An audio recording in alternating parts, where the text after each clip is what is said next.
What's going on, folks? Hero Stormwolf here, and this is just a quick little news topic.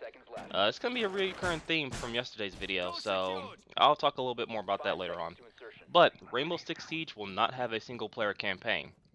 It is said that the art director, Scott Mitchell, there's no story mode per se. You go through training. This is where you get experience, different operators and their devices.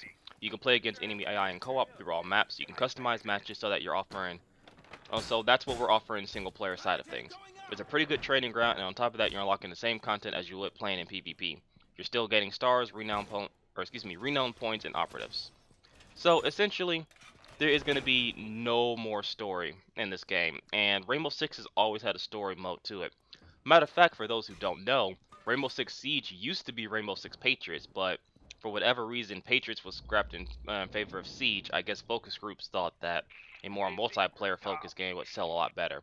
Who's to say? There's no news or anything on that. And it's weird because, as I said before, Rainbow Six has always had a story mode to it. Every game that's came out always had a story mode. It was a pretty good story mode. And I'm kind of curious as to why they decided to go this route with no single-player story. Although, this isn't the first time a shooter's come out that there hasn't been no single-player story. For instance, we had Titanfall. It didn't have a single-player campaign. Evolve didn't have a single-player campaign.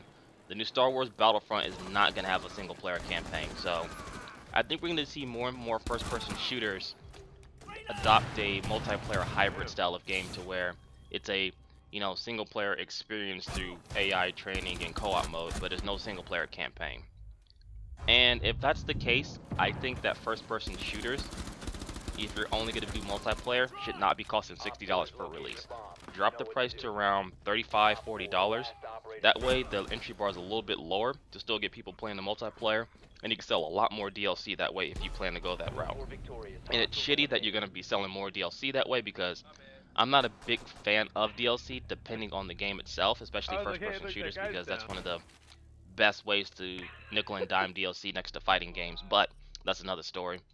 At this point, you'll have a lot more people more invested into the game because the entry bar was so low anyway to begin, so you'll probably sell a lot more DLC copies.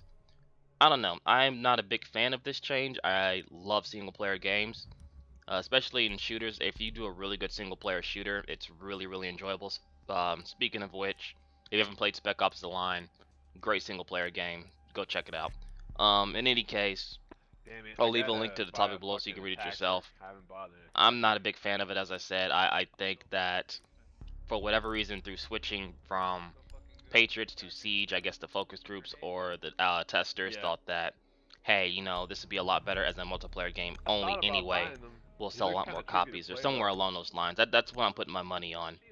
But who's to say? The game's not out until December 1st. The beta's on right now, so if you pre-ordered or you happen to get your hand on the code from IGN, Twitter, so on and so forth, play the game, give your thoughts on it, see if this is something that you want to spend $60 on as a multiplayer title only, because it's still, as of now, full price. So let me know what you guys think. Do you think Rainbow Six Siege will be a better game for it, only be a multiplayer? Do you think the single-player campaign should still be in the game itself? Or do you think shooters are going to adopt this model to be only multiplayer? Let me know what you guys think in the comments below, and I'll catch you guys in the next video. Later.